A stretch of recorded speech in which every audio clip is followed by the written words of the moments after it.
Welcome to Beacon of Creation, a weekly podcast on game design through the lens of Magic the Gathering. I'm Tim. I'm Daisy. My pronouns are she, her, and I'm a cube person from Portland.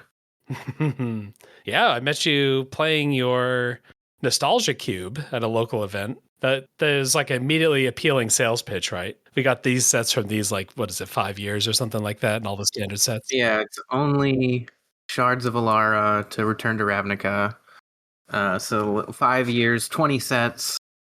Oh, okay. Yeah. Nothing else outside that included. There's a Ravnica in there somewhere, so you got some pretty good lands. Yeah, and lands don't count, right? So there's also completed cycles. Oh, okay.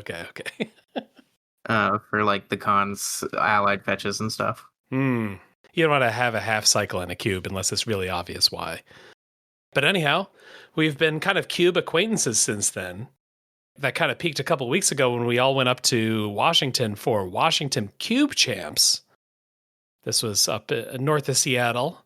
We all rode up in a huge crew and just kind of hung out all weekend with 100 people playing cube. Yeah, it was awesome. And the cube we're talking about, the Nostalgia Cube, was one of the featured cubes at the event. Yeah. The organizers even showed me on day one it was the most popular requested cube. Oh, all right. The power of a good sales pitch. It's one thing to put together a cube. It's another thing to get your friends to play the cube. It's another thing to get strangers to play your cube. Oh, yeah. And something about that nostalgia hit. You know, a lot of people played during that time, or at least know those sets pretty well. So the pitch is pretty good there. I almost want to rename it. Oh, okay. I know the name. It might be part. You can tell me if you think it's part of the magic. The people probably signed up because the name on the tin is everything, all you need to know. The 2010s Nostalgia Cube. Yeah. But I almost want to call it like the Silver Age Cube or something. But maybe that's just my artistry getting in the way. I could see Silver Age. Silver Age is because this is around when like Duels of the Planeswalkers dropped, so there were just a huge wave of people all joining Magic, Innistrad, Cons Block, and stuff like that. These were like mega hit sets that were just like a huge bump from the decade previous. So I can see Silver Age. The thing that's kind of nice about Nostalgia Cube is that it also makes the promise that this is not necessarily like a super archetype heavy cube. This is just these sets. That's the promise. You get to play with these sets and all the cool cards from those sets, and that's what you're signing up for. Yeah. I don't think I'll actually do it, but sometimes I want to rename it. You could do the like multi-nickname thing. The Nostalgia Cube, aka the Silver Age Cube, aka when Daisy first played Magic Cube, aka the... Yes. Yeah, so Washington Cube Champs, there were 14 cubes, I want to say. There were 16 cubes. 16 cubes. Oh, okay. Even better. You were part of the selection process there. Your cube was one of the cubes there. What was that like? I submitted 2. Oh, okay. The Nostalgia Cube, and then I've talked to you about it a little before, but I have another project that's the Postmodern Vintage Cube, which is like only cards first printed after 2019, but the cards that are pushed all the way and featured in a lot of vintage cubes, like the Initiative. So I submitted that one too, but they went with the Nostalgia Cube, and it is the better one, so... Fair enough. But you just fill out a Google form, and I heard 55 cubes were submitted, and then the 16 chosen. There you go. Yeah, a little bit of a laurel for you. Mm-hmm. So you played back Shards of Alara when that Nostalgia Cube was active. Shards and Scars and Innistrad and stuff like that. You're kind of back in full force in the last year or so. Is all the cubing from the last year or two, or were you all already into it back then? Yeah, so we played, like, this is going to make me sound super young, but we played through high school during then every day. Like, literally every day for the whole period of these 20 sets. And then just, time moves on, and I didn't play for, 6-ish years at all. Only recently, basically with Cube here, got back into it. Like, I had played a little with our friend Drew, but the Cube really did bring it back. And this Cube in particular, became an obsession. I was just, making it for, months. And and it came out so good that like now I'm back. Because you play with some of your friends. I think you said your partner helps you build it. Mm-hmm. It was certainly an easier on ramp than standard. Yeah. And it's maybe even an easier on ramp than regular draft because you can keep the pool steady even across a bunch of months. Like you might only play once a month. Well, you can have that for a whole year and still see the same cards. And, newer players aren't necessarily intimidated because they know the cards. They start to feel that mastery that is really fun. Yeah, I think it gets kind of a reputation that Cube is like super difficult because it can be difficult to find 8. Yeah, yeah.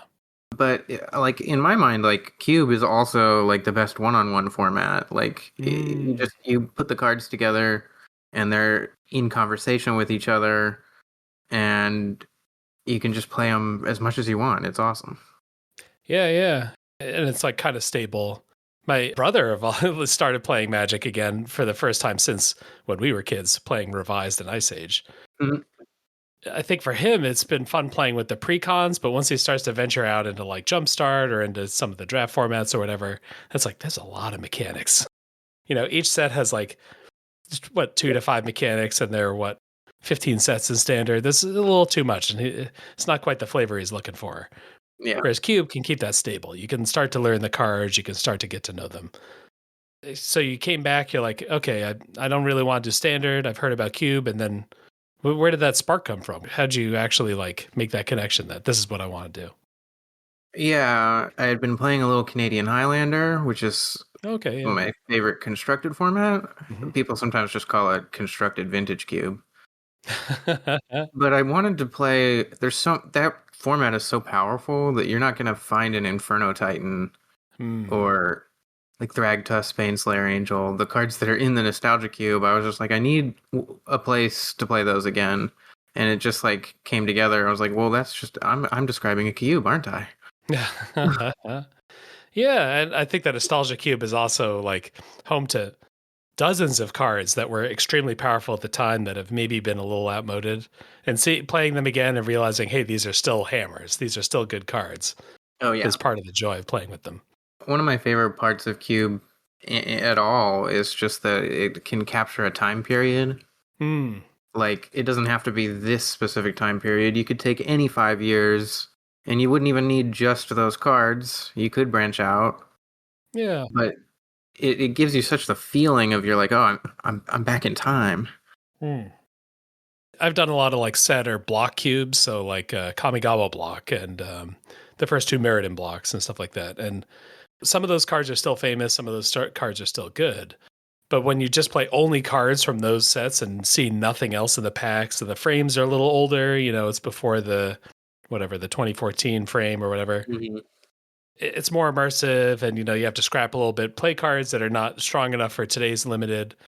I've sometimes called it educational. Is it educational? Learn about old Magic cards? I don't know. Maybe you play it at a store. You got a 13-year-old playing with cards that are older than them.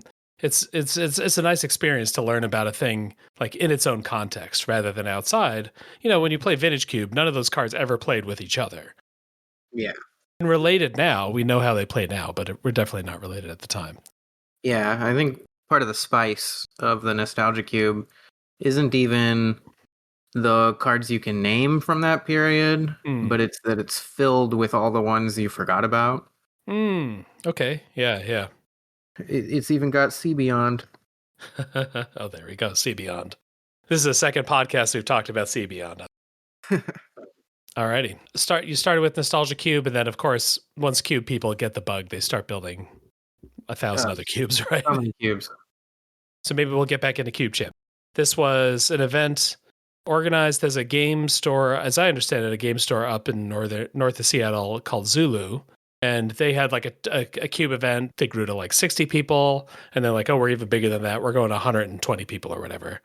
They just rented some random Knights of Columbus hall, the church parking lot or something. Everyone drives there. And then they all cube for 2 days. Saturday, 2 cubes. Sunday, 2 cubes. And then there are plenty of people playing cube like either the night before if they came up early or after the event at the event hall, or we had like an Airbnb. Yeah, the venue there was pretty awesome, and it seemed really cool that they just got the keys and had it for a weekend. There was no curfew. People were cubing all night. Yeah, yeah. I even saw them drag a table out into the field and cube under a tree. Yeah, we had some nice weather. It's the Magic player thing of like, oh, I'm going to a pre-release for 4 hours and it's a beautiful day. I'm just going to be inside this closed up card shop playing Magic. So you take a break between rounds, you get a little fresh air, you see a rabbit, it's all good. One of the things I want to kind of convey, tell me if this was true for you as well. I feel like the cube community is like the most orderly group of people. They have their own app. We use this like Hedron network thing made by Gwen Decker, where like, a judge comes over, explains the cube to you thoroughly. You do your draft, you lay out your entire pool, you take a photo, you submit that to a website. That website also tells you your pairings. It's like all this custom software just to make everything perfect. Before you can leave, you got to lay out your cards again. You got to take a photo again. You got to submit it to a judge to be dismissed, basically. Cube is orderly. Yeah. There's also like, everybody has the right amount of respect for it. Like you do your check-ins and your check-outs, but not just because order, but because like you respect everybody who brought their cubes and their cards. Yeah. It's still within the size that like you could conceivably meet most of the people that submitted their own cubes. Like I played against a couple of them. A mutual friend of ours, Alex, also had a cube in there, and then of course you did. And then some of those cubes are like legit, expensive, valuable collection kind of cubes as well. So it's important to be really careful with them. One of the ones we'll talk about later is the data-generated vintage cube is a real vintage cube that was at CubeCon and has the real Power 9 in it, not proxied. Yeah. So it's, I guess maybe it's good practice to do it with the cubes that are just proxies so that everyone is on the same page. Everyone's following the same process to make sure that this is a good event and that everyone can have fun. Mm-hmm. And it was. Absolutely, yeah. I went for all goofball cubes. I don't think we're going to deep dive in the ones that I played. I think we're going to stick with the ones that you played. But I played like the Ornithopter cube. I played like a double Commander cube. I played like the Vehicle cube, and the 3 life cube, like the Bulk cube. Oh, he played almost exclusively Clown Shoes cubes. Absolutely, yeah. My feeling is if I want to get a vintage cube, I can find one in Portland. I know a person who knows a person who goes to like an event at Guardian or whatever. Yeah. Whereas like, how often am I going to play this Bulk cube that is like a one of one? Yeah, super unique idea. That one you start at 3 life. Absolutely, yeah. And all the cards are built around that. In contrast to your Clown Shoes weekend, I played 4 very normal cubes, I guess. I played the Delirium cube. Yeah, Delirium cube. Let me hear about that because that's one of the ones I know the least about. I mean, I know what Delirium is. Delirium is like having a lot of card types in your graveyard. But what's the feel of that? So the Delirium cube was one of the organizers' cube. He was floating around, catching the vibes, which was fun. Yeah. And it's like lower power level, almost like a peasant cube, but it does have like 50 rares. And everything in the whole cube is like graveyard matters, card type matters. So artifacts and enchantments are big, and the graveyard is super important.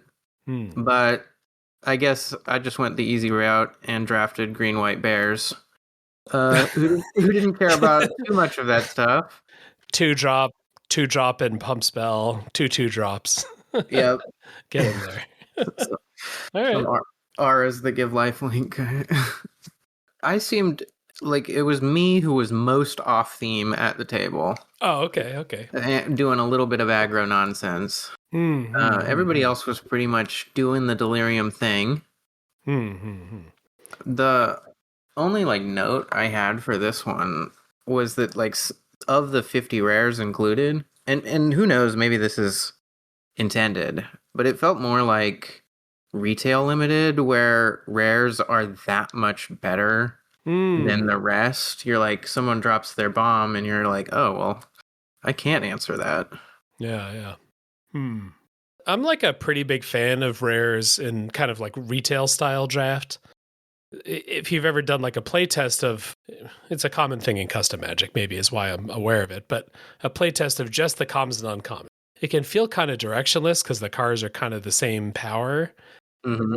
But if there's that one rare in the pack that's like, oh, pack 2, I wasn't planning on being red, but this red card seems sick. I better maybe weigh that against the 3 green cards that I have that I might not want. Were the packs like seeded, or no? They were probably just full shuffled, right? No, just full random cube packs. Yeah. So I would almost say for this one, either less rares or more rares, so that everybody gets their share of them. Yeah. So you feel like a lot of the rares were hammers. They weren't just like the weird cards. That's an approach some people try to take. Like it's peasant pauper, but we got some goofballs. You're saying it's peasant pauper, but we got some hammers. We got some real strong ones. In the one draft of it that I played, okay. Yeah, that's the caveat for this whole week. I don't want to actually say anything about someone's cube definitively like that, but yeah.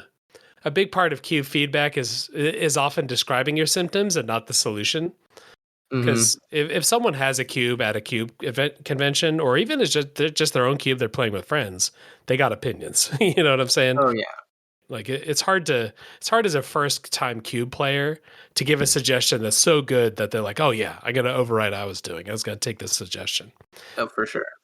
The cube owner is going to hear 10 different people's opinions, 20 people's opinions, and then maybe they hear the rarest thing once, or maybe they hear the rarest thing 10 times.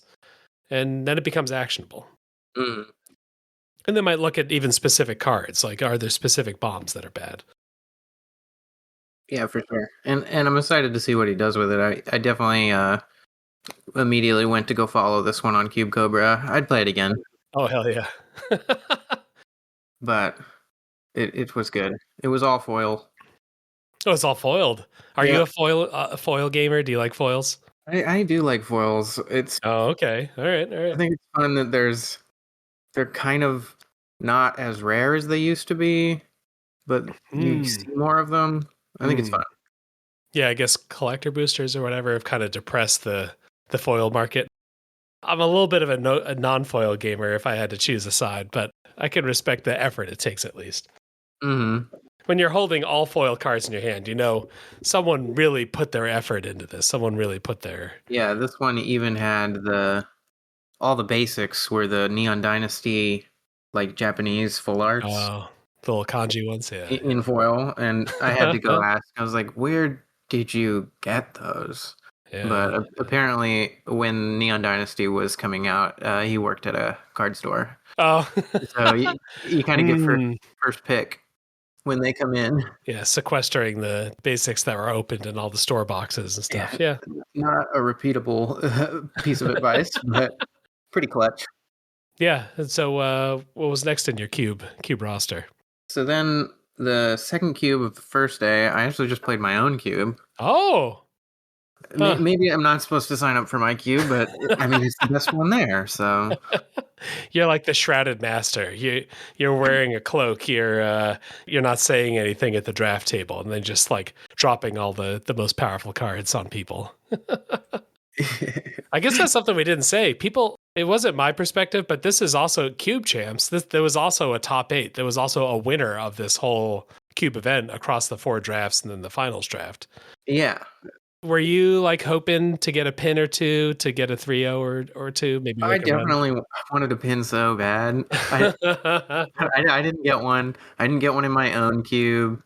I did play for the pin in my own cube, but okay. It wouldn't have been how I wanted it. Yeah, I had a couple playing for the pin ones, but I also did not come away with one. Yeah. So your own cube, give me some of the breakdown there. This one's got a normal amount of like pretty high fixing. It's got 2 sets of the shocks, and it's kind of a mid-range stream. Like there is aggro and control on the ends, but like the pitch, the idea is that everybody is cast in their 4, 5, and 6 drops. Are people usually 3 color? Is that fair to say? Yeah, 2 or 3. Okay.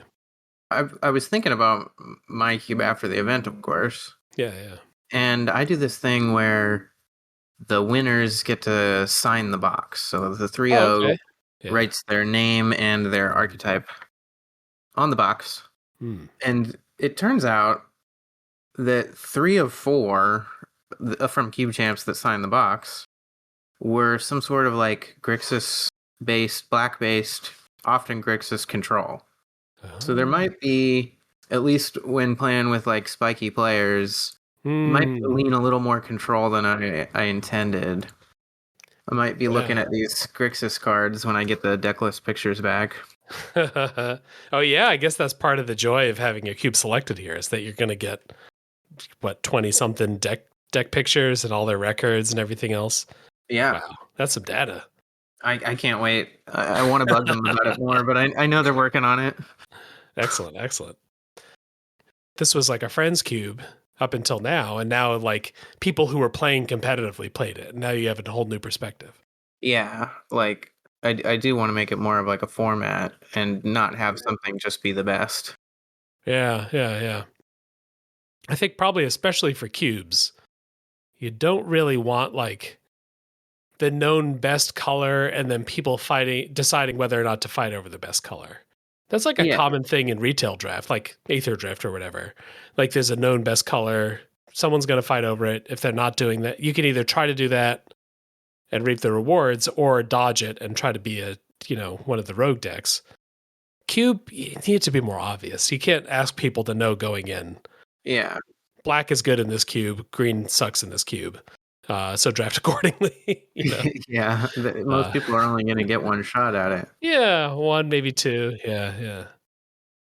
You lost in the finals to someone. What were they playing? Do you have any takeaways from that?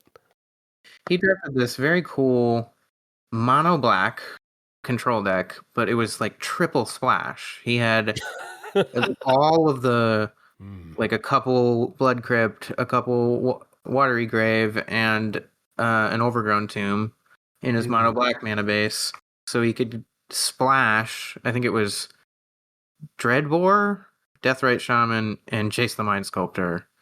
Code removal spell, good enabler, and then Jace. Yeah, and Jace. While not messing up his mana he also had the mono black pulls like Gatekeeper, Geralf's Messenger, and the Phyrexian Obliterator, which might be a power outlier in its own right. I'm not sure if Obliterator's beatable right now. Phyrexian Obliterator is the quad black 5/5 trample. Am I on the right track? Yep, and when it gets dealt damage, your opponent sacrifices that many permanents. Yeah, when it's dealt damage, your opponent loses the game, sort of. Pretty much. So you need hard non-damage removal to not lose to it, which may have been present or not in the format that it was in, and also may not be present in enough density in your cube. Yeah. I'm waiting for the deck list before I make changes, but I was looking at what kind of things are left in this window that I could add, and it might be just even simple stuff like moving Vendetta or Doomblade out for ultimate price, which can kill any monocolored creature instead of missing the Obliterator. It includes it, and I also don't know how, but I missed Oust. Oust should totally be in. That like puts something on the bottom of the library, is that right? Oust is 1 white to put it third from top. Third from the top. Oh, okay, just buy yourself a little time. Yeah, but a good answer for an Obliterator if you're trying to aggro him out. Alrighty, so Grixis, our mutual friend Drew is drooling. Grixis Paradise? What else could they want? Yeah, and so Drew plays this cube last one, second cube day 2. Yeah. And he sits down, and I think you've just forced Grixis because he knew it's his favorite. It's his favorite, and it's pretty successful. And he's played it a few times, and he did get the pin. Oh, okay, yeah. So it paid off. Bolus domination, yeah. But you can't cut Bolus or Cruel Ultimatum for the vibes. That's the time period right there. Absolutely, yeah. Alrighty, yeah. So next up, we talked a little bit about it, the data-generated vintage cube. Yeah, there were a couple vintage cubes at Cube Champs, and the data generated vintage one was like kind of the normal vintage cube. The other main one had like a power pack with two of each boxes, and like it was like a double power cube. So I wanted to play the data generated one, and I had already heard about that on Cube Cobra. It's just kind of a popular vintage cube because it's made out of all of the other vintage cubes. The guy who curates it wrote an algorithm that he put all the other vintage cubes in, and it scrapes them for recent cards they add and weights it by their follower count, like because they wants to see new popular cards, and then it generates it all with this ELO formula. It's really cool. After getting back from Cube Champs, I actually went and ran his algorithm myself a few times on some random cubes. It's super fun. Oh, okay. Yeah, you've been messing with the source code for that? Just a little bit, messing with the mad ramblings in Python. What were you playing in that cube? I just drafted green, red, fair stuff. I mean, how fair is gut and bombardiers and stuff like that. Gut. Anyways, I love those cards. One version of the green red deck in Vintage Cube is sort of like get 4 elves and then get all the 3 and 4 drops you can find. Yep, and that was me. Oh, okay. And I had a couple of the initiative, like Caves of whatever and Underground Initiative Boy. Caves of Chaos Adventure. I don't know the Undermountain Adventure. Yeah, I have seen this giant warrior. The green one. Another mana creature. Yeah. Well, what are the out of nowhere combos in this cube? I guess it's kind of rounded down. Is there Storm in data generated vintage, or is that gone? Yeah, it's got all the nonsense. It's got Storm. I that's how I died. My first round, I was presenting lethal, and he's like, "Okay, Storm." It was a really good line, though. I didn't think he could do it. Oh, okay. Yeah, so yeah, I see some Braid Freeze in there. Yeah, and then I just got killed a bunch the turn before I could win. The next one, it went down with Tinker and Triplicate Titan. Yeah, Triplicate. Yeah, it's sort of like Giga Worm Coil. It's 9 mana, 9/9 with a bunch of keywords. When it dies, you get 3/3/3s each with those keywords. Yeah. Pretty spicy. Yeah. The 9/9 flying Vigilance Trample wouldn't be good enough on its own, but is quite good as a starting point for a card. Oh yeah. Yeah. And I needed one lesson for me is I needed to learn patience because I got stormed round 1, and then we're going into round 2, and he has Tinker on 3, and he kills me with the Triplicate Titan. And we're playing game 2, and then on like 3 or 4, he has Tinker, and I just scooped it up. But I was just like, all right, it's getting comboed. But then he shows me both the Triplicate Titan and like Phyrexian Portal are both in his hand. He's like, I don't know what I was even looking for. I don't know if I had it. Oh no! I'm like, oh no! You scooped just in response to the Tinker without seeing the Titan. Oh, okay. Yeah, I did. No! You gotta learn patience. Okay. But you think this is a good approach? Like, hey, let's round down the weird cards. Let's not have Gleemox or whatever in our vintage cubes. I tend to like it like this, and I think the way that this guy made is really impressive to me. It's really cool. Yeah, worth at least hitting up the overview for this cube to get a sense of the. Oh yeah, it's all laid out. Yeah, it's super long, but a good read. All right, and then last up, what'd you have? Okay, so last I played the Classic Magic Cube, which was the other kind of most popular of the weekend. And it's pretty similar to mine, the Nostalgia Cube, but without that time restriction. It's cards from any time.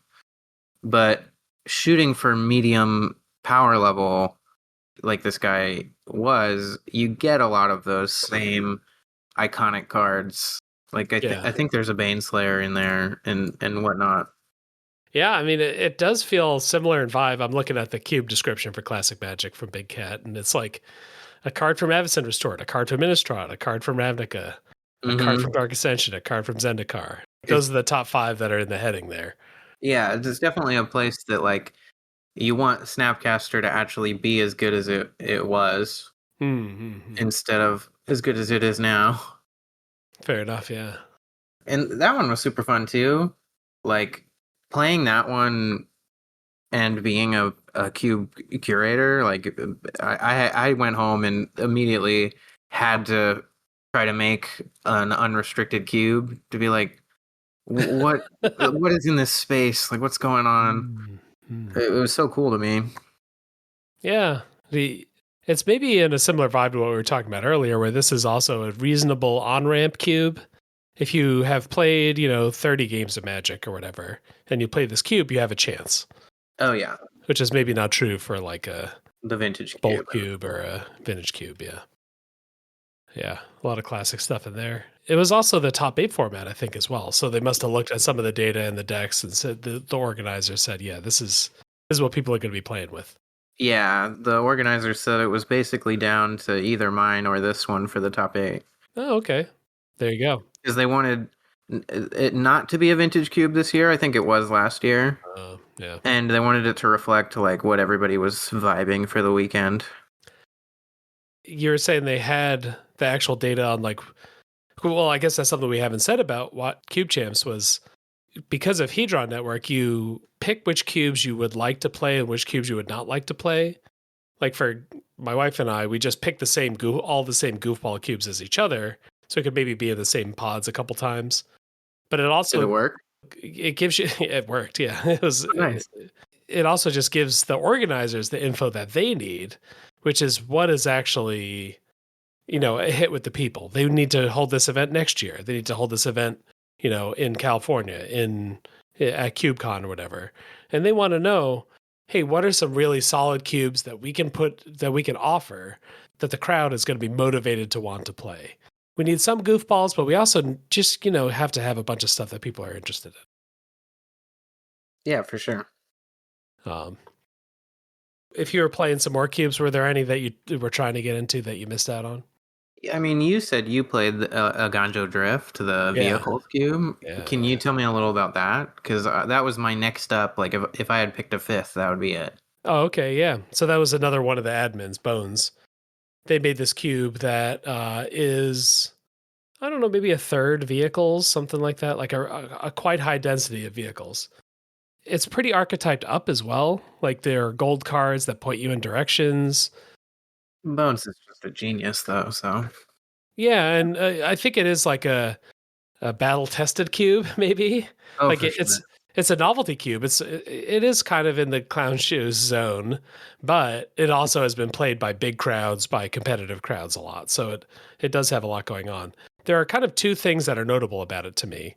Maybe the most notable and obvious and warping thing about the cube is that everyone starts the game with the card Mech Hanger in play. This is a Neon Dynasty card. Taps for a colorless, taps for a man of any color to cast a pilot or vehicle, and then 3 in tap. Target vehicle basically becomes crude.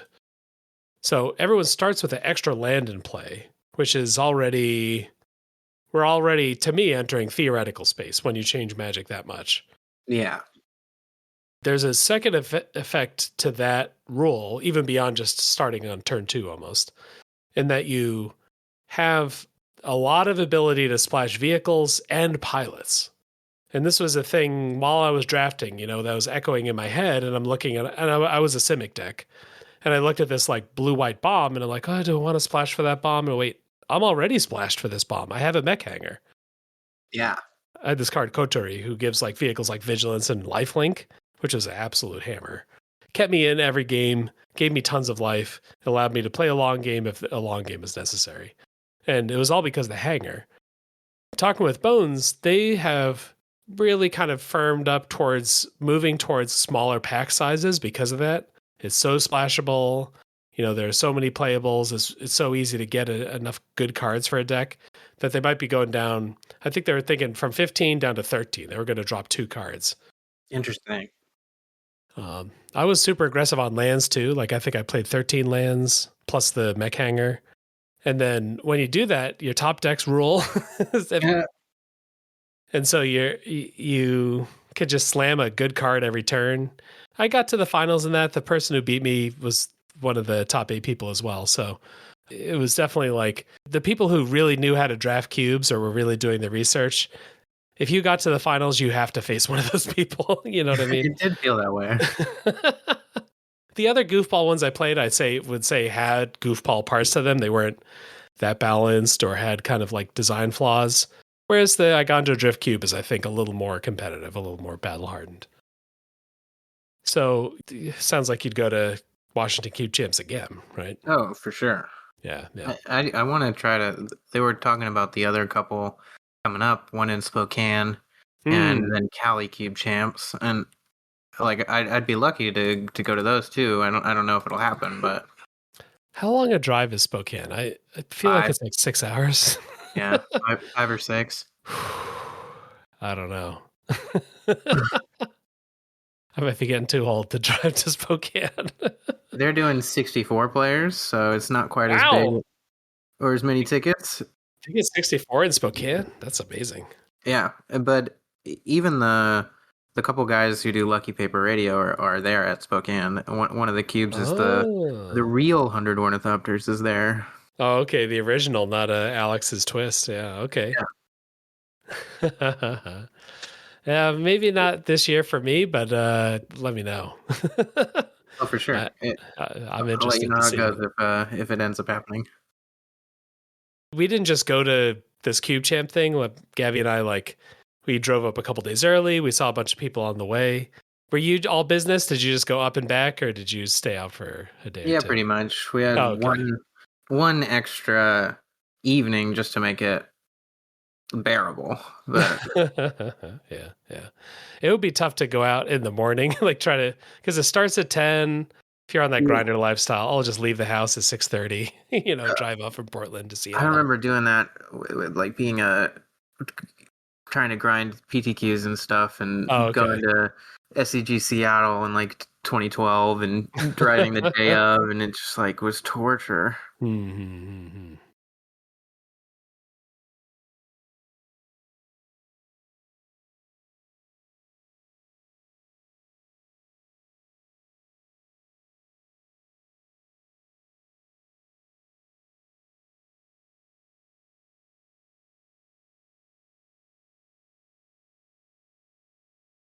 So that's it for my time with Daisy. Thank you for coming on to tell us all about your cube. Tell us about your experience at KubeCon. Is there anything you want to tell people about? Should they find you, or you? When I had Tom on here, he said, "No, if you want to talk to me, you got to find me in Portland." All right. Yeah, I'll give you a blue sky, I guess, and definitely my Cube Cobra page is always expanding. All right. How many are we up to on there? Okay, we're sitting at, looks like 11. All right, I'm at 9, so you got me beat. Amazing. And yeah, thanks again for coming on. Yeah, thanks for having me.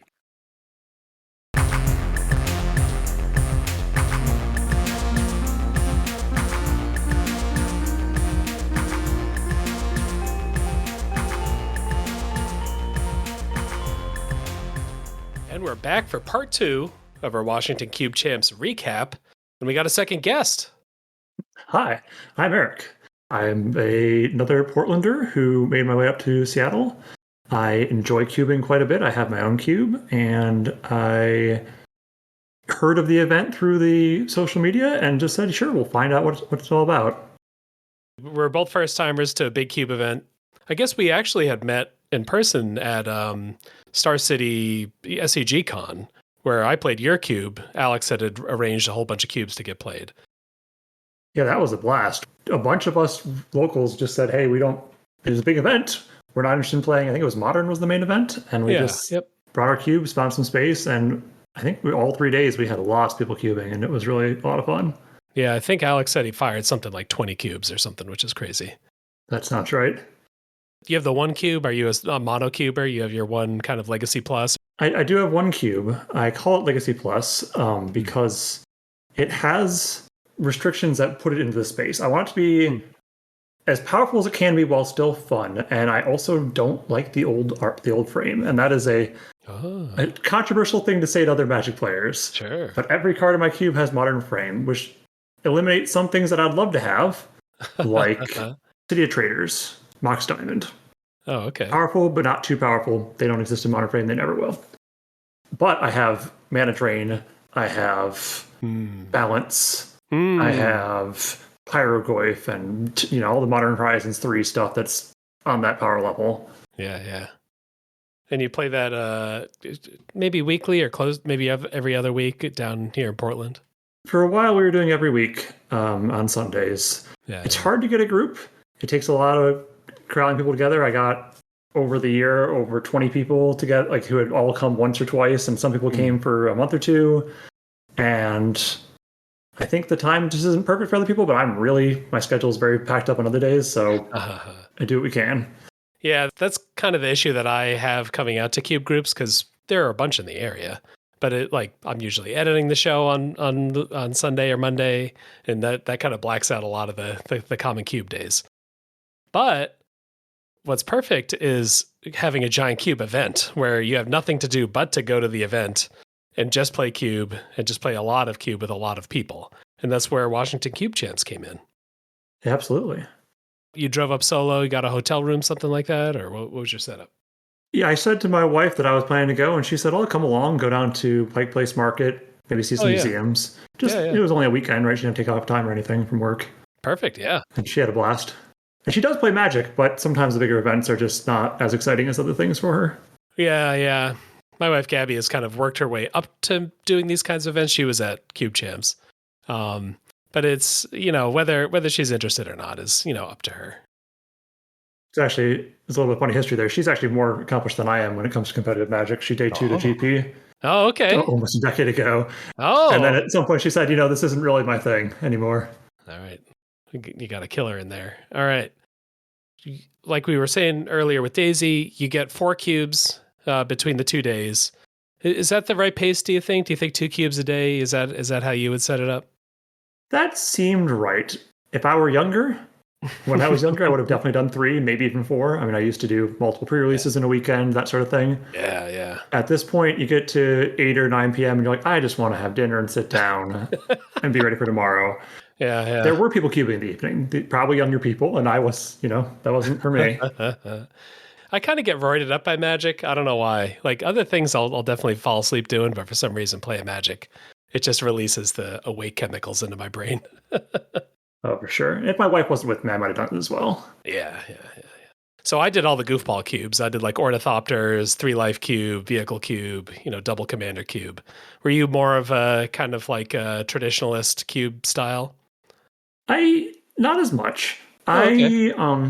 I like to go into limited events blind, especially when I'm not in the running for winning, right? I'm not a particularly good cuber. As much as I enjoy limited and I have a cube, I often do, less than 50% on my own cube. And so I just said, I'm going in to have fun. I'm not going to study up or anything. And I looked at the list briefly, maybe a week or 2 before the event, of all the cubes. Yeah. And I came out with, a couple of these don't seem like my kind of thing, but more than half of them, I was like, that looks very exciting. And that's way too many to sign up for. So I just kind of rolled some dice and just picked some at random. Okay. And then the awesome like Hedra Network app lets you kind of rank which ones you want to play and which ones you don't want to play. And typically people got like 3 out of 4 of their like top picks or whatever. And then is that about what you had? That sounds right. I honestly didn't even pay that much attention to which ones I picked when I rolled the die, so they all seemed fine. All right, fair enough. I think I had a similar perspective to you where I'm really interested in the first play of cubes, like from I don't know, maybe from a design point of view. Like if I'm making a cube, I'm usually targeting it towards something that's fun on the first play, that's relatively fun for people who are like medium investment in Magic, not necessarily hardcore, not going to read the list ahead of time. And how obvious or how playable the cube feels on the first run. For sure. There's certainly appeal to there being a lot of strategy developed or things being interesting and difficult. You mentioned the Bolt Cube specifically, that I heard people kind of look at the cards and like, what does this even do in this context? What was the first one that you did? I started with the Live the Dream Cube, which I believe is very similar to, or maybe identical to, the one that's been featured in one of the digital products. Yeah. The concept is basically just get to do the fun thing. If you feel like you are living the dream, did you cast some very large sorcery? Did you have some interaction really pop off where you end up with 5 copies of the same creature? Then you're doing it right. From the design side, if you told me that's the goal for the cube, now design it, I'd say that's really hard. How do you make this actually work where people get to do that often enough? Yeah. And still have some interaction, have it feel fair. And it really hits that really well. Oh, okay. You felt those really honed, yeah. I say people generally feel pretty highly about it. Every time I've heard people mention it online, they say, "Oh, that cube's great. It's always fun." Yeah. It's I think it's also sort of part of maybe an emerging goal for cubes, which is all the commander players coming over and like liking the vibe of cube, but then they play either vintage cube or they play like a pauper cube or something like that. It doesn't have the kind of natural big numbers aspect where I just had, like you said, have 5 of the same creature on the battlefield, or, I'm playing 5 color cards one turn after the next. Yeah. Those are things that people really enjoy and value in casual Commander that a lot of cubes can't hit. And sometimes they can't hit it because it's like a difficult target to hit. For sure. I drafted, I think I first picked a fetch land. The pack wasn't that exciting, but then I picked Pyroglyph, one of my favorite cards from recent Magic. The fact that it triggers on every Goyf, and then you copy it, you get more triggers, it's a lot. But then my third pack had Gyruda in it, which is a companion that, for a little while, kind of a flash in the pan combo deck based around clones. You play it, each player mills 4, you get an even mana valued creature from among those 8 milled cards into play. If you get a clone, you clone Gyruda. It's legendary, but that doesn't matter. You just get to trigger again. And if you have enough clones, you can mill the whole player, both players immediately, and then you pass turn and you win. You just mill clone after clone after clone. Right. And I said, well, this is definitely supported if it's in the queue. And Pyroglyph likes clones, Gyruda likes clones. Let's just go for it. All right. And it actually mostly worked out. Oh, I ended up with 8 or 9 4-drop clones in my deck. Oh, yeah, I'd say that's real. A couple 6-drops. Yeah, as is the way when you pick a companion early, you look at cards like, wow, that would be really good, but I can't put that in my deck. So I did want to actually companion Gyruda. Yeah. I had fun, and it really fits kind of the traditional Johnny feeling of, if you get to do the thing once or twice out of 10 games, even if you lose on average, you're still having fun. Yeah, satisfying, because it's satisfying. You didn't know if you would ever be able to do it once, so if you do it twice, you succeeded. Yeah. And every player gets to do that, and when your opponent gets to do the thing once or twice, that's also fun for you most of the time, for most players. Yeah.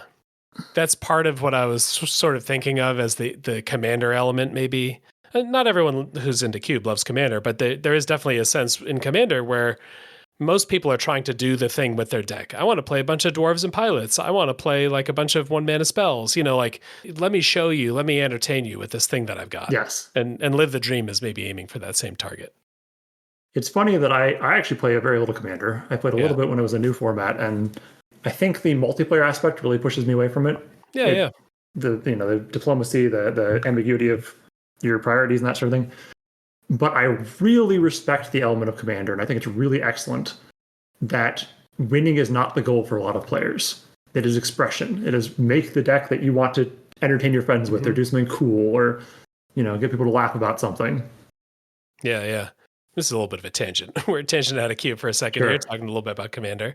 This has been the challenge with like the Commander draft products and with Commander cubes, where in those environments, you often have much less of an identity to your deck, and it's a little bit more of just like a slog, and then someone wins out of nowhere. No one got to do something that was that fun compared to regular Commander, where people's decks are purpose-built to do something entertaining. Yeah, it's a strange combination because drafting as a whole is already 2 games. Drafting and then playing are 2 different skills that various players are much better at one or the other. Mm-hmm. And you might expect the Commander players who really like spending lots of time building a deck, advancing that deck, changing pieces.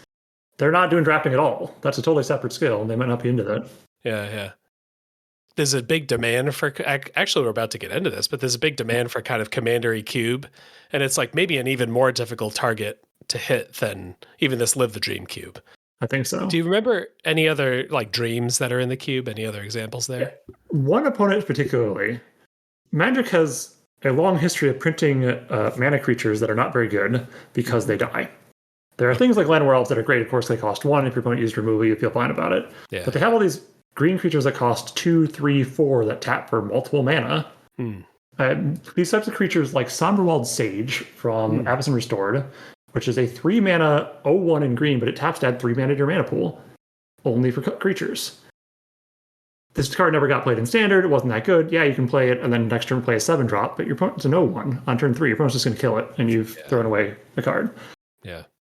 But one of my opponents had a deck full of these and a bunch of horrible big monsters. And I didn't have the right interaction. My deck was all about cloning things. Yeah. So on my turn 3, I'm looking across at 3 mana dorks, and I counted up, and they had, I think, 12 mana. And I was like, I am doomed. All right. What was the hammer? What came down on you? They had a Titan of Industry, was the first one they played. Yeah. Which has is a bunch of modes that are all bad for you. Classic cube thing. And I think they had a Ulamog. And that was far more than I could handle while I'm, trying to pull my companion out of the command zone. So it's just like, hey, finally you get to live the dream of the expensive mana creatures. My cheaper ones are going to pay for my big ones, which are going to pay for humongous things. The greediest of mana creatures, yeah. I think that's actually also a common question for these more novelty style cubes is how much interaction is appropriate. Because you kind of want to be able to break up at least one thing per game, maybe? Yes. I had the same question going in, and I actually missed an access to this entirely, which is that you can just put worse removal in. Except that costs more mana. So my deck actually had 3 to 5 removal spells or interaction. And most games I had 1 or 2, but they just cost 3 or 4. And so it wasn't so easy as a normal vintage cube kind of experience where you path or sword, add counterspell or mana, any of these very cheap interaction spells that are so premium. I guess the removal spells can even be dreamy in that way because there's the like counter a spell and then get like Thopters equal to its mana value or something. You could even have things like Sublime Epiphany, which just by itself feels incredible. It's got 5 modes, and when you could do even 3 or 4 of them, you're doing something awesome. Oh, and that's got your copy in there too. Did you have that in your deck? I did not, unfortunately. Oh, you just looked at it longingly. The spells that copy don't work with Kairuda as well as you want them to. Oh, okay. Because they aren't valid targets. You got to be a little discerning still. That was like the removal question was one that I had playing the 100 Ornithopters cube, which is 100 Ornithopters in the cube, 200 and something other cards. Mostly like anthems or cool equipment or explosive enchantments that like care when artifact center or ways to tap artifacts, blah blah blah blah blah. A bunch of different ways to make artifacts good. And I got to the finals for that one, and my opponent just had 2-for-1s, and like that was their whole deck. They dismantled me with like Wear Tear, which is destroy an artifact, destroy an enchantment. They had 1 win condition in their deck, and I mean, it's kind of cool that you could draft that deck, and if you're a knower, you're someone who's played this cube before, you could know, hey, other people won't value this highly, so I'm going to jump in and I'm going to do it. But it was also like I was going to lose all 10 games if I played 10 games in a row. There was no chance for me to beat just the removal deck in my goofball Ornithopter combo deck. I generally fall into the category of if one player really isn't getting to do anything at all, then something's gone wrong. And this happens a lot in Standard, which I've played occasionally, where a deck that is almost all counterspells is good enough that people are playing it. Oh, okay. Even if it's good enough, even if it's only winning 45% of the time, it's just really unfun to play against if nothing you're doing works. Yeah. And I think maybe combo-y cubes are maybe even more susceptible to this because I have, 15 Ornithopters in my deck. So I have, 15 lands or something. I've got 10 other cards that do stuff that like make my Ornithopters like lethal monsters. Oh, that's interesting, yeah. There's only 10 cards that my opponent has to touch. And so if they have 7 removal spells, some of which 2-for-1, it's over. Like it's so over. Yeah, I don't know. I played another deck that was like all in on like just famous combos, like donating Illusions of Grandeur and like really ridiculous stuff. But the predator of that cube is just the blue-black like disruption deck. It's like, do we really need blue-black players to have another deck where Psychic Frog is good? I don't know. I wonder, draft players at this point know how many lands they need in their deck. And if you've ever played at a draft with really new Magic players, and this definitely happened more in the past when it wasn't as well communicated, but people who would put 10 lands in their deck or 25 lands in their deck, you just get free wins. Their deck doesn't work very well. Yeah. And the Ornithopters cube makes me wonder the same thing. How many Ornithopters should be in your deck? Is a deck with 3 of them reasonable? Is a deck with, like you said, 15? I don't know. Maybe there's accepted knowledge there. I was pushing it a little bit. I think the common knowledge is maybe more in the 10 range. I just wanted to like go as hard, like as low on lands as high on Ornithopters to see how it would feel, and it like kind of worked. Like I won a mull to 4, and I had some other really like, successful explosive games because my my rips were really good off the top of the library. But it also meant that like the deck that had 3 Ornithopters, a way to recur them, and a way to kill people with Ornithopters, and then 20 removal spells or ways to draw cards, like. It opened up like a new, different niche, which again is novel. Like that's like a cool thing. I actually had the inverse experience in the Living the Dream Cube, where my first opponent had drafted white-black control and just taken all those 3 and 4 drop really strong removal spells, the ones that can exile any permanent or any non-land permanent. But every one of them was a 1-for-1. And so I just played big expensive spells that were 2-for-1s, and they ran out of removal and died every game. And I don't think they could ever beat me. Yeah. We also played, I think we were in the same pod for the Brawl Partners Cube. You were Boros in that. I was Boros. So Brawl Partners, meaning Brawl is 60-card commander on Arena, I believe, and presumably on paper now, but they made it a 40-card deck because it's cube. Yep. And then Partners means you get 2 commanders, and they kind of just, stapled the word partner on every legendary card in the cube. The commanders could be any legendary non-land, which is not normally how commander works. That includes planeswalkers, enchantments, artifacts. And that was a lot of rolls all at once. And as is commander and brawl, the commanders actually took slots in your deck. So your deck was only 38 cards, which is even more consistent than normal a little bit. But it immediately, I opened the pack and said, oh, this is interesting, because I had Legion Landing, which is a 1-mana legendary enchantment that if you had it on turn 1 every game in a mono white deck or a token deck, that's kind of interesting. And you normally couldn't play that consistently. Pretty quickly I ended up with just a white-red aggro deck.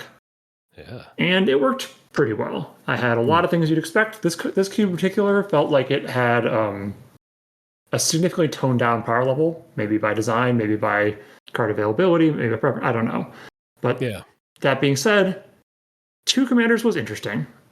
I don't know if that was too much. I really liked non-creature commanders because it's a really interesting space that most people have not thought about. I didn't like that my commanders cost 1 and 2. And the reason is that meant that every single game I played was exactly the same opening plays. Because I took the best 2 cards in my deck. It was Yoshimaru Ever Faithful, which is a 1-mana 1/1 that whenever another legendary permanent enters the battlefield under your control, you put a +1/+1 counter on it. And then Inti, Seneschal of the Sun, which is an actual pretty well-known cube card. It's 1 in a red for a 2/2. That whenever you attack, you may discard a card. If you do, exile top of your library, you may play it this turn. And then whenever you discard a card, you may put +1/+1 counter on a creature you control and give that creature trample until end of turn. So I play Yoshimaru on turn 1. Turn 2, I play Inti and attack for 3 because they both triggered. That's a pretty strong start. And the rest of my deck was also aggro, 1s, 2s, and 3s. The only player who beat me was a player who made a Spellslinger deck, the kind of traditional red-blue type that shows up in a lot of draft environments and doesn't work that well a lot of the time in the, Wizards-made sets. But in this cube, they had a whole deck full of lightning bolts and lightning bolt equivalents. And that meant that I did not do well. My creatures died immediately, and I could not get anything through. Yoshimaru is good if it does get a couple turns on the battlefield, but otherwise it becomes quite bad. Like it's one of the most painful recasts of a commander I think you could have. Correct. I don't think I recast it once. Every time I had something in my hand that was better than 3-mana 1/1, which is anything at all. Hopefully, Yeah, it was interesting. There's a lot of focus on the legendaries. Like if I think of the good cards that I played against, they were mostly legendaries, and sometimes they were commanders, sometimes they were just in the deck. The deck that I played had the reality chip, which is like, it was one of those reconfigure cards. So it's like a little octopus chip that you can attach to creatures and basically draw cards, sort of. And then Ezeka's Chariot, which is a vehicle that makes some casts that you can attack with. But there's also no color restrictions in the cube, which was crazy because I was just 5-color like sneak attack stuff. Like I had Atraxa and Gristlebrand and all sorts of other stuff popping out of my hand here and there. I would say the novelty level was super high. The games were, I guess sometimes I would just lose right away, like maybe to you. But if otherwise, it was just like, am I going to deck myself? Which isn't fully hitting the Commander Brawl spirit to me. I don't know what adjustments it would take. Like we were saying before, making a dreamy cube seems like even more difficult than a regular cube. But I was not experiencing dreamy emotions most of the time. I was playing very long, slow, thoughtful games where I just was waiting for things to happen or waiting for the board to shift enough. These cubes both seemed like they'd be very difficult to design, and I was already impressed by where they were. Brawl's partners, I think that there's a lot of room for iteration. I don't know how much time this person spent on it, but it felt to me kind of just a general sense that there's a lot of space here. You could make something really interesting. I made it, maybe you avoid the really cheap commanders so the games don't play out the same. Maybe all the commanders cost 3 or more. Maybe you avoid creature commanders to really push people into a space they're unfamiliar with. Oh, funny. Yeah. I did see some decks that also had like kind of crazy combos. Like one of the decks I played against was like Azusa, who lets you play extra lands every turn. Yeah, I saw that. And then Rada, who's this card that lets you play lands off the top of your library. So the explosiveness level was just like through the roof, and assembling those two probably feels really, really fun to draft. Maybe that should be part of the focus of the cube, are identifying 2-card commander synergies and making sure that there's a lot of those. I bet if you were to look specifically through all the commanders in Magic and take you a month to do this, and find all the ones that really synergize with something else but are not that strong on their own, you'd find a lot of interesting choices. Yeah. This cube is similar to a lot of commander cubes that I've either played or seen lists for online, people asking for help. Hey, any feedback on this commander cube? I jump into those channels a lot. And just like having all the fun cards that you own, bringing in some other cards and then playing it with your friends, this is going to be a hit. Like this is like if you debut this on your friends, they're going to lose their minds. They're going to be like telling stories with each other. In the convention setting is I think maybe where it's a little weaker, or where those weaknesses like that you mentioned like come out a little stronger because people are trying to be competitive. They're trying to find the cards that are good. And this cube felt like it couldn't always deliver that. Yeah. When you play with a small group, you tend to play the same cube a lot, which means you want the things that have deep strategies. I saw a cube years ago that was just described as a combo cube, but it was all weird tutors and just traditional combo pieces, but combo pieces that can't attack, aren't creatures. And just figuring out how to make your deck win at all was a challenge. And this cube was huge, so it had high variance. It was like 2,000 cards. All right. But it really hit that kind of, if you play with the same people over and over again, you try to figure out clever things and you might outsmart each other. And it would be very difficult to figure out on the first draft. Whereas at a convention like this, something that's, people are somewhat familiar with, you can get really fun things working right away. You might experience things you don't normally experience. Like the next cube we're going to talk about has a bunch of cards that I don't own, haven't, seen in person in a long time. Maybe we can get to that. What was your next cube? So the next cube I did was the data-generated vintage cube. And this was just a traditional vintage cube with the added benefit that you and I might enjoy as a software engineer, which someone had spent quite a while writing an algorithm. But the person who actually built it out of real cards and beautiful cards, beta dual lands and alternate art foils with Japanese, every fancy version of everything you could have, and real power. Yeah. Wow. And that was very cool to see. I was the one person at the table without power. Oh, rip. It was a funny draft. I drafted this beautiful sneak and show deck. I had all the best targets. I had flash, show and tell, sneak attack, and through the breach. Okay. I had great lands and no fast mana. And no fast mana meant I got clobbered. Oh, no. Every opponent did something faster than I could do. And by the time I got to 4 mana to do my thing, they had counter spells or removal or something that just stopped me from dead. Rip. Which was a bummer. Yeah. Do you have in your cube, do you have Soul Ring and stuff like that? I do not. The modern frame restriction keeps some cards away, and we actually have, I would say, 5 cards we don't play for power reasons, and they are Soul Ring and anything with the word initiative on it. Oh, okay. Yeah. There's a kind of traditional design exercise, and this is a real Magic card from Ice Age, I believe. But if you just made a card that just said flip a coin, if you win, you win, if you lose, you lose. That's a terrible design. No one wants to play that. Yeah. Even if you win 60% of the time, it's still not fun for either player. Yeah. Amulet of Claws. That is Amulet of Claws, you know. The power actually had the same thing. We procced up some power and tried it for a couple weeks, and this playgroup didn't like it at all because it felt like whoever got it, whoever drew it, had such a huge advantage. Even though a significant number of players do really enjoy that, getting to do the legacy power level stuff consistently and having an interesting interactive match every time really feels a lot better. Yes, but it couldn't really be a vintage cube without that kind of stuff. So Correct. I guess if you're saying I'm making the data generated vintage cube, there better be Soul Ring, there better be Mana Vault, stuff like that. Absolutely. And I do have a Mana Vault in my cube for what it's worth. But it's just by itself, it's harder to work with. I will mention that this cube has Comet Stellar Pup in it.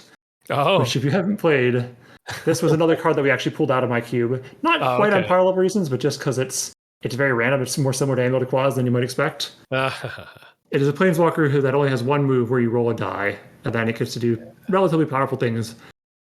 And it's not that uncommon that the result of playing this card on turn 4 is that you get to do at least 13 damage directly to your opponent's face on the spot.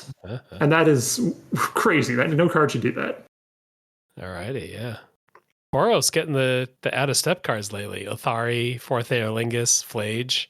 They are way ahead on those. Yeah. As a person who's been trying to trying to curate a cube, Selesnya needs some work. Okay. I have some embarrassing Selesnya cards in my cube, and there are not better cards. I'm always happy to see my buddy Torsten. I have a Torsten commander deck, so when I see him in Vintage Cube, I'm like, all right, he's still got it. Oh, I love Torsten. Torsten is very similar to Atraxa in a lot of ways, and probably better for Flash because you get the 1/1s left over. Yeah. But it falls off quickly. You end up with Knight of the Reliquary, which isn't quite the card these days. All right, well, how do we get the green white commander decks to print some sick cards for us? Exactly. Alrighty, so data generated vintage cube. Daisy actually played that as well and kind of described it as the spiceless vintage cube. Like there are no weird cards in it at all. It's like all the most classic, the most knowable vintage cards. Is that pretty similar to what you experienced? Yeah, that makes sense. I mean, forgetting the data, and I didn't see anything too crazy. I mean, I knew all the cards. If you're doing a vintage cube, do you want to know going in roughly what you're seeing, or do you like to see goofballs in a vintage cube?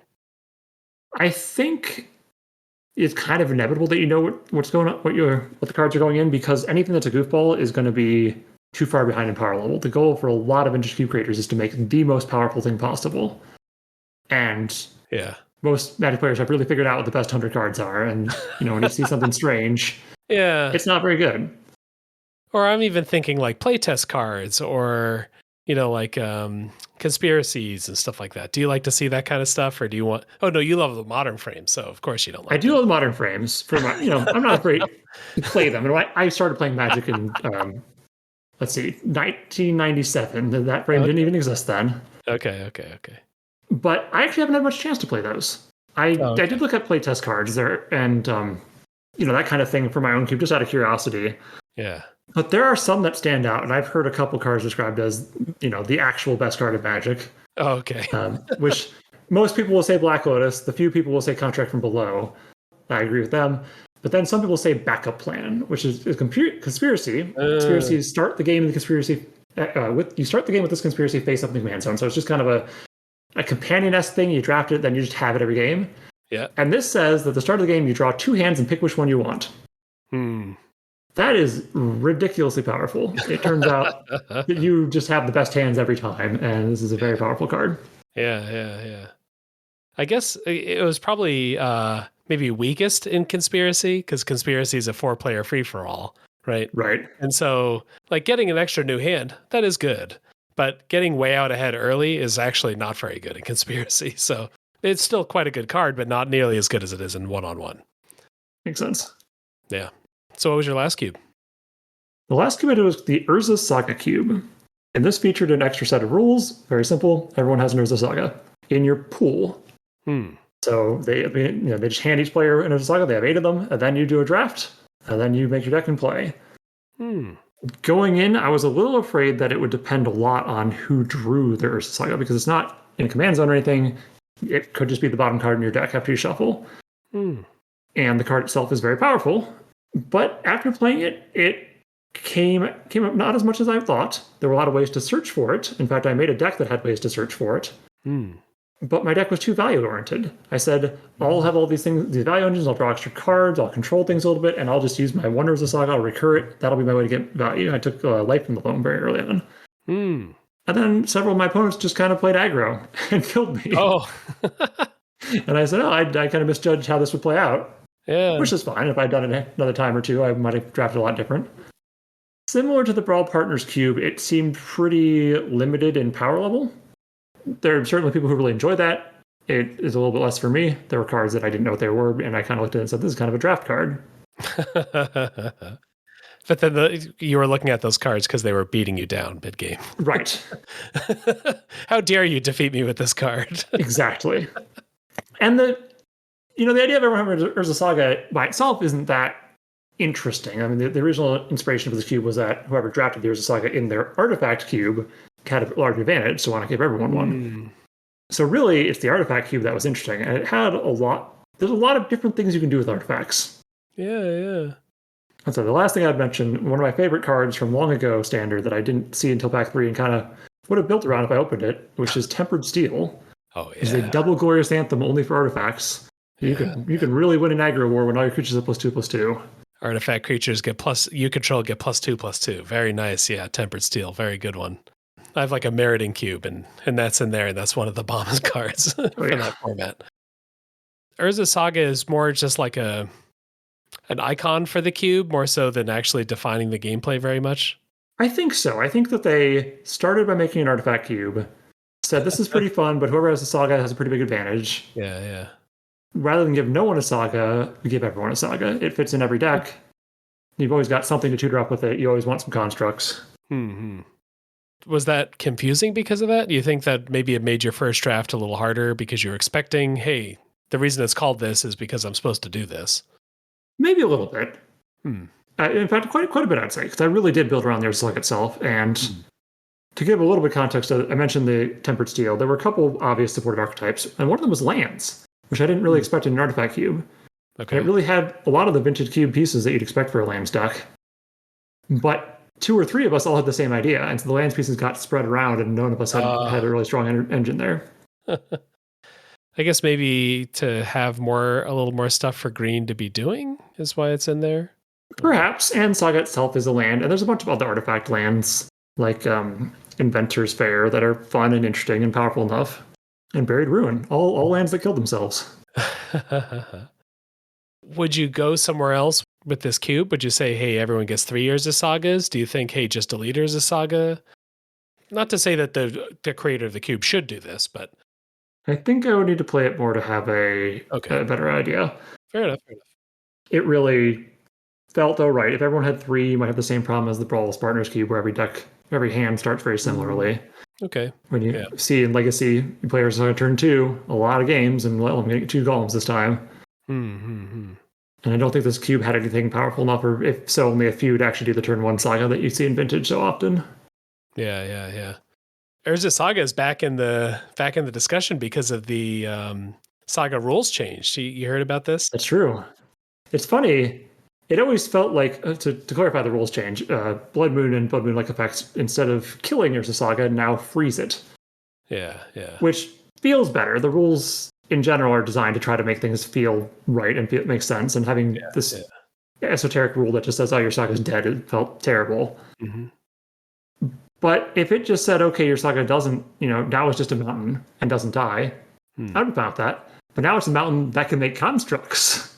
Now it's powerful. Now you want to put it in the same deck. Urza Saga, now it's more like it can no longer go up and down, which for most sagas, for almost all sagas, would just pause a saga, like removing the abilities from a saga. But for Urza Saga, because is gaining these abilities, is gaining the ability to tap, it's gaining something else. This is kind of like a +1/+1 counter. This is kind of like an aura. This is not on the card itself. This is an extra thing that's been added to this card. And so it continues to, keep that either tap to add mana, or if you time it perfectly, if it's on chapter 2 and then you Blood Moon, it will keep, like you said, it will keep the ability to pay 2, tap, create Urza robots.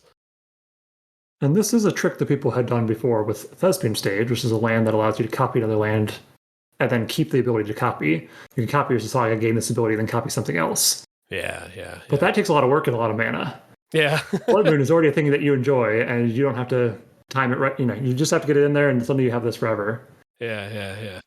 One thing that is not obvious to people who have not seen Urza Saga played a lot is that you get exactly 2 constructs at most out of it, unless you do something really tricky like use Teferi to untap it. Yeah. And most of the time you get 0 or 2 because of the way your land drops work out. You either get one on turn 2 and one on turn 3 as it's going away, or you get neither if you don't have the mana. Mm-hmm. So being able to get 4 or 5 is very, very powerful. Yeah, for sure. I was doing goofball cubes, right? I was doing ones that had like high splash value. If I signed up for Urza Saga cube, I'm expecting to be interacting with Urza Saga all the time. Yep. Whereas it's more just like, here's the thing that everyone has, and it's an artifact cube. Maybe this is Urza cube, right? It's right. All artifacts. And Urza Saga, everyone gets a free Urza Saga. Maybe that would steer me better. The other thing I saw of this cube is that they put in a lot of interaction, as you do, and a lot of artifact removal, of course. Yeah. But they didn't really consider, or maybe they did and just were fine with it, the power level of those cards in this context. And the player who drafted just a bunch of artifact destruction had a very powerful deck, and I think they very easily won all the games. Because they could this is basically 2 mana Vindicate, or for Ancient Grudge, 2 mana Vindicate with flashback for 1. Yeah. It's way too powerful. Yeah, and similar to what I ran into in the Ornithopter cube, where, we'd have to play more. We don't know as much as the cube creators, but the removal deck playing spoiler to the point of the cube, I don't know about that. Yeah. What was your favorite cube of the 4? Live the Dream by far. Oh, by far. And it wasn't that I just like the other ones. It was just the Live the Dream cube is so well tuned for something that seems hard to make. It's just a really excellent execution of that experience. High degree of difficulty and high execution. Gotta love it. Yeah, and I think there's Saga and the Brawl Partners, which are the ones that are actually were both interesting ideas that had pretty good execution. But the Live the Dream cube was just every player was doing something crazy. I didn't even mention the player that had the spells deck. I'm talking copying spells, things like Pyromancer's Goggles, the 5 mana artifact that when you it taps for mana, when you use that mana on instant source, you get an extra copy of it. Yeah. And they ended up with like 3 or 4 copies of Cruel Ultimatum on the stack at the same time. It was really cool. Very nice, very nice. Is there one that you wanted to play that you didn't get a chance that you're hoping to play someday? The cubes that I thought were interesting that I did not get to play, Mono Red looked interesting. I really like the idea of certain very limited scopes where the game is really about something different than normal. In fact, I really enjoy aggro mirrors just in Constructed. I think that aggro is very difficult to play, and people really underrate that. The format Don, if you've ever heard of this, is a very small format with where you share a deck of cards that are all blue, and it's really about things that Magic is not normally about. Yeah, we've talked about that cube a couple, or that is it a cube? I guess it's a cube. Is Don a cube or a format? I've heard it. Here's the 40 card deck. Let's play. Both draw off the same deck. Yeah. We've talked about that cube a fair amount on the pod as a sort of an inspiration for how you can really shift what Magic means. Yeah. Delirium Cube I had also heard good things about, and Delirium's a pretty interesting mechanic that in the various places it showed up in different constructed decks and different draft formats, it has missed almost as often as it's hit. There's a lot of times where you just can't get to 4 types because your deck is all creatures and lands. And Delirium, I think, is a really cool mechanic when it works. Bolt Cube also I wanted to try. I think that was interesting to see what that's about. That's one to try. It's a definitely push the envelope of what Magic cards are, what cards are good. I wasn't excited going into the event, but once I talked to people who had played it, the Aganjo Drift Cube, that's all about vehicles. Yeah. I love vehicles. Every time they make a vehicle format in an actual Wizards limited format, like the recent Aether Drift. Aether Drift was one. Neon Dynasty had them. Yeah. And it always falls apart a little bit because you can't have too many vehicles in play. You end up with this board state where you have 3 vehicles and no creatures. You draw 1 creature, you play it, you crew 1 vehicle, and then you place a removal spell on your creature. And it doesn't work that well. But this cube apparently was made very well, and people really seem to enjoy it. Yeah. I played that one, and you start with an extra land that helps you with your vehicles, which right, drifts it away from regular Magic a little bit, but more into its own cool thing. So overall, Cube Champs, you'd go again? Absolutely. We didn't even talk about the experience of being there. I walked into the room and said, I hope I enjoy this event. I've been to big tournaments before, but this is a kind of small tournament. Yeah. I probably recognized 5 people in the room. By the end of the event, I had talked to 30 or 40 people, felt very friendly with lots of them. It was really a lot of people with the same interests. Yeah. Any person there you could talk to about Magic, and they had lots of strong opinions and interesting ideas. Yeah. And it was run so well. It was such an easy, casual event where they actually had judges ready. They figured out how to get the cubes to people, get them shuffled. They had snacks and drinks. I've never been to a GP that has snacks for free. Yeah. This is one of the things that I've been saying about, because I go to a lot of cube things. The next level besides so you make your cube, you play your cube, you got some cool cards in there, whatever. A lot of times people say, oh, maybe like you, I'm going to have all the same border. I'm going to have all foils. I'm going to have all first printings of cards, that kind of stuff. Yep. What's the next level of the meta? Okay, I'm going to have all the tokens. You know what I mean? Anytime anyone makes a token, all of those are all ready. Once you do those things, there's not a lot of other steps above that. But what the real new meta is past that is like being a better host. Yes. Like, do we have food? Is it a comfortable room? This is the only level that you can go beyond just like, the accoutrement on the cube itself. I have thought about this a lot, and I'm about to surprise you with some other ideas. Oh, okay. But the new meta. I thought about this a lot, and how do I get people to really enjoy the cube experience? I have 3D printed boxes for my own cube. That I spent time designing and thinking about, and it's an iterative process, but I have land holders and token holders that can be pulled apart by color and organized it. And people really like those. Oh, I remember this now. They're different sizes as well. Like your blue token section is different size from the white token section. Yeah. I've thought about having little life trackers with dice that go between each match. I've thought about a lot of this sort of thing. Can I put it all into one big thematic box? Can I 3D print trophies and hand someone a trophy every week that doesn't cost me much? All right. You are on top of the meta. You're a thought leader in the cube creator excellence, competition or game. If I find some time before the fall, I will definitely make some of these things and probably bring them to CubeCon, which I regret missing last year.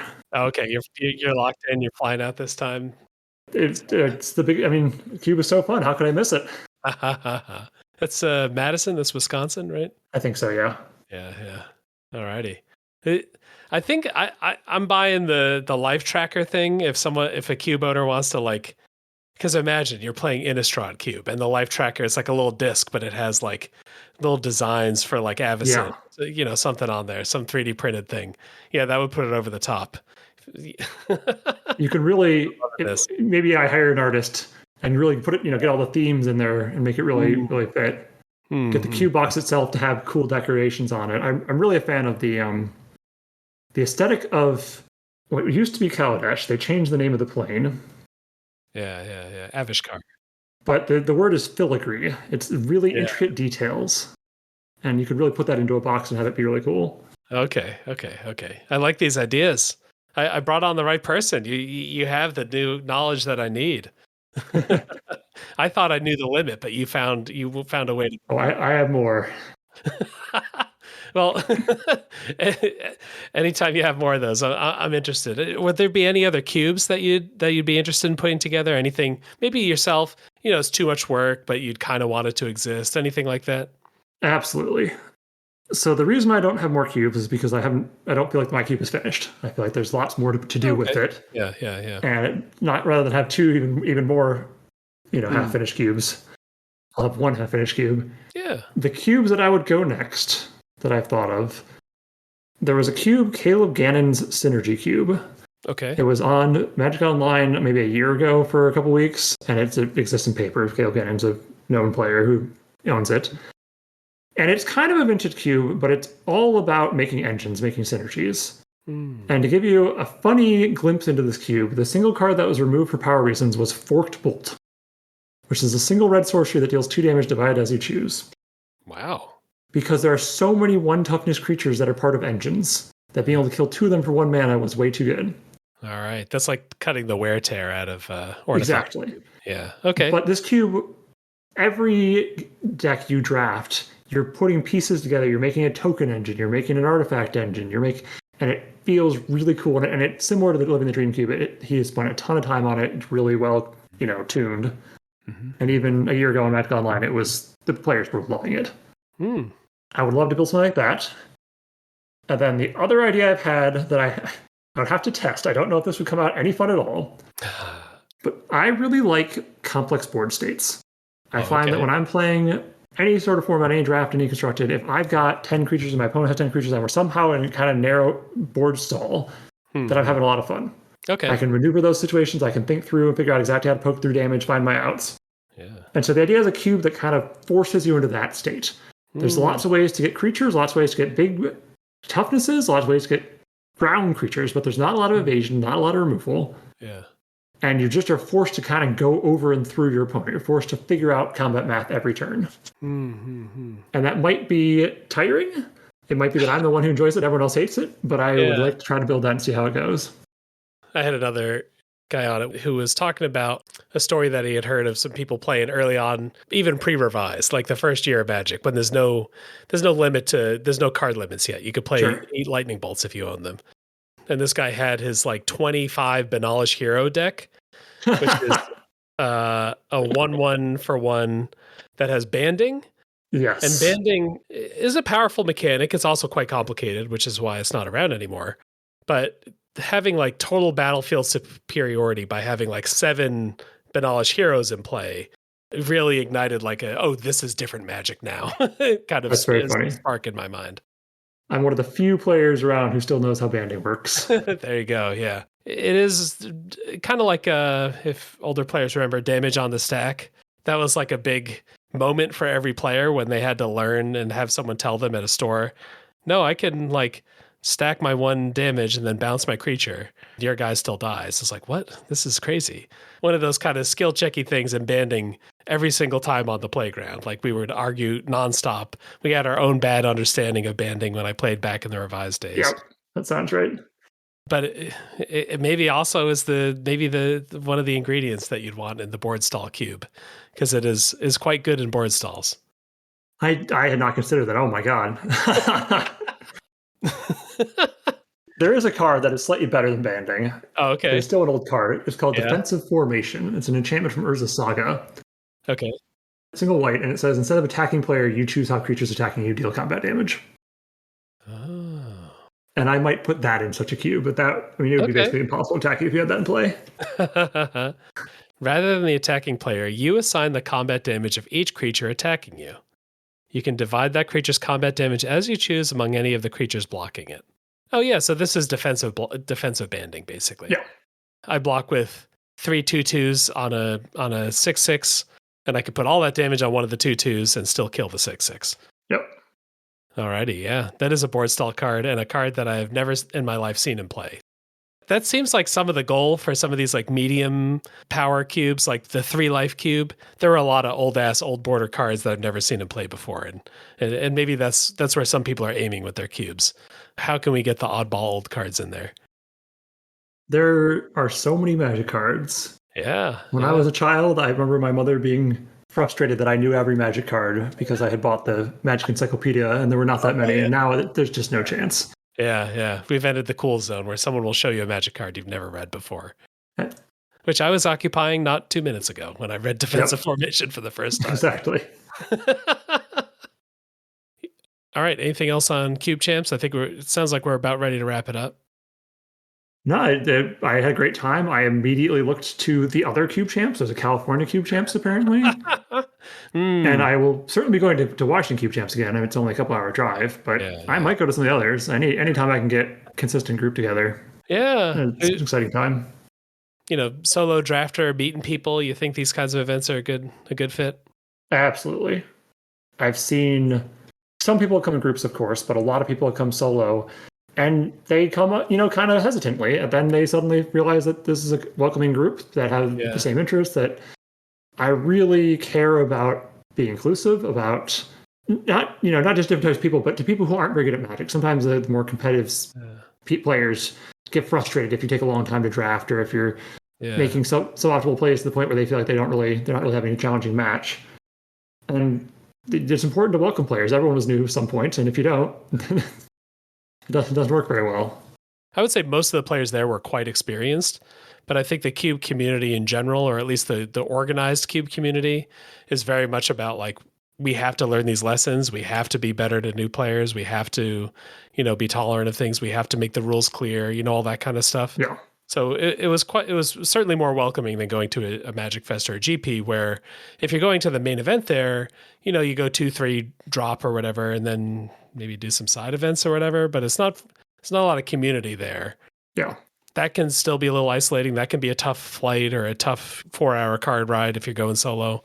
But maybe these cube events are a little bit better fit for that kind of stuff. For sure. It's actually a secondary goal of my cube is to be approachable. Part of the reason why I have the modern frame, it also comes with modern wording, and everything's in English. Yeah. All right. Well, maybe that wraps up our main topic for the episode, but I always like to tell people about stuff they can get involved in with the Beacon community. Our main one every month is our design challenge. And we got a crazy one this month cooked up by Juliet, which is Finality Fantasy. Design a creature that mentions a finality counter. So these are the counters we started seeing these. I think maybe the new Ixalan was the first time. These are a counter, usually comes with, take a creature out of the graveyard, put it back into play, but with a finality counter on it. And then when it dies, it's gone for good. So for the main challenge here, just give us a cool use of finality counters. Are you in favor of finality counters? You against them? I'm very in favor. They're one of the cases of kind of cleaning up some old wording. There's a lot of old cards that try to do this inconsistently. Sometimes there are strange interactions where a creature is going to exile in a turn, but then you bounce it your hand and it just didn't actually have the extra clause, so now it's in your hand and you got free value. Yeah. There is quite a doozy of a rules interaction. If you know Obzedat, Ghost Council from Gatecrash. This is a 1 white black legendary creature 5/5. When it enters the battlefield, target opponent loses 2 life and you gain 2 life. At the beginning of your end step, you may exile it. If you do, return it to the battlefield under its owner's control at the beginning of your next end step, or your next upkeep. It gains haste. So you could either leave it in play to block, or you could exile it. It comes back next turn, drains for 2, and it's hard for your opponent to interact with because they need instant speed removal. Mm-hmm. At the same time, there was a Whip of Erebos. These were played in Standard together, which was a legendary enchantment artifact that allowed you to, it has the ability to black tap, return target creature card from your graveyard to the battlefield that gains haste, exile at the beginning of your next end step. It would leave the battlefield, exile it instead of putting it anywhere else. Okay. So this tries to put a finality counter on it, but in old wording. What happened is Obzedat, because it's already exiling, this replacement effect didn't happen, and you could actually cheat this with Obzedat. Okay. And it's the only creature that can do that I knew of. Oh, okay. But it felt very strange. Yeah.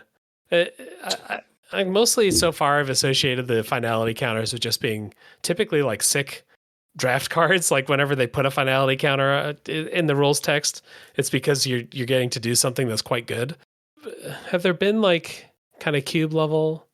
I guess Emperor Bones probably is the only one that I can think of. That sounds right. Yeah. Emperor Bones like starts exiling things out of graveyards and then kind of brings them back later, or brings one of them back later with a finality counter. So you can steal your opponent's big bomb for one big attack. There are only 31 cards that have finality counters on them, or mentioned in them. Oh, okay. New. So we got a lot of 2 of them are cube cards, actually. Oh, okay. What's the other one? The other one is Balustrade Worm, which is just an aggressive green creature. It's 3 green for a 5/5 trample haste that can't be countered. Okay. And with Delirium, for 4 mana, you can return it from your graveyard to play with a finality counter. To your design challenge, though, there's a card 100 Battle Veteran that is in the current Tarkir Dragonstorm limited format. And let me read this card for you, then you'll see if you figure out the trick that I didn't figure out until about draft 17. Okay. It's 3 and a black. It's a creature, zombie warrior. It's a 4/2. And it says, as long as there are 3 or more different kinds of counters among creatures you control, this creature gets +2/+4. You may cast this card from your graveyard. If you do, it enters with a finale counter on it. Yeah. So every time I read this card, I looked at the Sultai mechanics that were in the set that include a bunch of creatures that you can exile from your graveyard to put counters on creatures in play, often giving them some power toughness and often a keyword of the same type. There's a flying dragon that puts a flying counter. There's a lifelinking guy that gives a lifelink counter. There's a reach card that gives a reach counter. And so I look at this and say, well, how do I get 3 types of counters? +1/+1's pretty straightforward. And it's only creatures, so Planeswalker or Artifact doesn't count. But getting a reach and a lifelink, or a lifelink and a trample, seems pretty rare. Yeah. Now, you probably already figured this out. The finality counter is a different counter, and I never figured that out. Yeah. And I had an opponent do this, and I was like, where's their 3rd counter? When it hit me, I was like, oh no, that is why I'm dying. All right, so you're challenging the designers to say, like, find a way to use the counteriness of a finality counter. I think this is a great design. Okay. Put a finality counter on all creatures, then destroy all creatures. Oof. Was that a card? Oh, maybe. I don't know. Alrighty. Well, we also like to do some bonus points with our design challenges just to give people some ideas to get started. One of those is Universes Within. Design both a Universes Beyond card and its Universes Within counterpart. That means they should work the same way, but have like different names and flavor. So you could have like your Voltron themed card and then your Meriden themed Universes Within version. Final Fantasy. This card could be the last spell you cast in a game, so it has some sort of game-ending component. A lot of times, if you're designing a big, ambitious card, this is more of an engine card. No, don't give us the engine. Give us the hammer. Give us the thing that's going to push the game to the end. And then Final Fantasy, if you do that Universes Within bonus point, make the cards 2 way different genres. So the example that Juliet had was Zethi Arcane Blade Master, which is a cool laser sword lady. And then the secret layer was actually Chun-Li, the martial art police officer from Street Fighter. So some bonus points to shoot for if people want to do those. But you're thinking you want finality counters to matter. That's like your idea. You want to find some way to flex the counter itself. I think that's a really clever thing to do with them. All right. As they exist, as they were added, they're just kind of a cleanup, safety net. But having them do something more interesting is really cool. Yeah. So Universes Beyond, would you make like a Warcraft thing? You probably know Warcraft pretty well by now. I know a lot of IP. Warcraft is one of them. Yeah. That's a good question. The thing you said, your Final Fantasy, I really like the artistic challenge of make something the same but very different. Yeah. As a wild example, the store I play regularly at has a bunch of people playing miniatures. Okay. And they have pieces they can put on a table to make walls and buildings for the miniatures to stand on. Oh, okay. They have a bunch of identical sets that have different themes. So the exact same functional shapes of walls, but one of them is a collapsed church. One of them is an alien-looking structure. One of them is a warehouse. And the person who did this either found the right people on the internet or has done some incredible modeling. They're all 3D printed and they look beautiful. Oh, okay. What's the opposite genre of Warcraft? People often say fantasy and sci-fi, but I think they're actually very overlapping. You want people to go further. You got to something serious, maybe. Okay. Political drama, children's TV show, educational. Sure. Show. That's my Bluey themed cards in here. Oh, yeah, Bluey, and then Thrall, leader of the Horde. You can really do the thing that the Magic designers do quite often, where you read a card, you play it a few times, and then you kind of have this aha moment of, I understand the story it's trying to tell me. I understand why it has this mechanic. And trying to find a way that fits in 2 different genres. I haven't done it yet, but there's a good answer there somewhere. Yeah. That's going to be due June 27th. So hop on the Discord and send that over. So that's about it for our podcast for the week. Hop on the Discord. That's where all the action is. That's where you can talk to everybody. All the Final Fantasy stuff is finishing up, so people are, starting to draft and starting to share their experiences. We've also got all the usual, sets people are developing. If you want to contribute to sets or just like browse all the different ones people have started working on, all that's in there. Thanks, Eric, for coming on. This is great. Yeah, thanks for having me. It was a great time. Do this anytime. Yeah. If people are looking to find you, probably one of the the Discord communities, the Pacific Northwest Discord or something. That's probably the best place. That is the place to find me. I'm Zurishmi. I'm in many Discords. I don't have a lot of other socials. I'm not on Blue Sky or anything like that. All right. Fair enough. If you need to find me, Discord is also the best place for me too. But I'm also on Blue Sky. And most of all, thanks everyone for listening.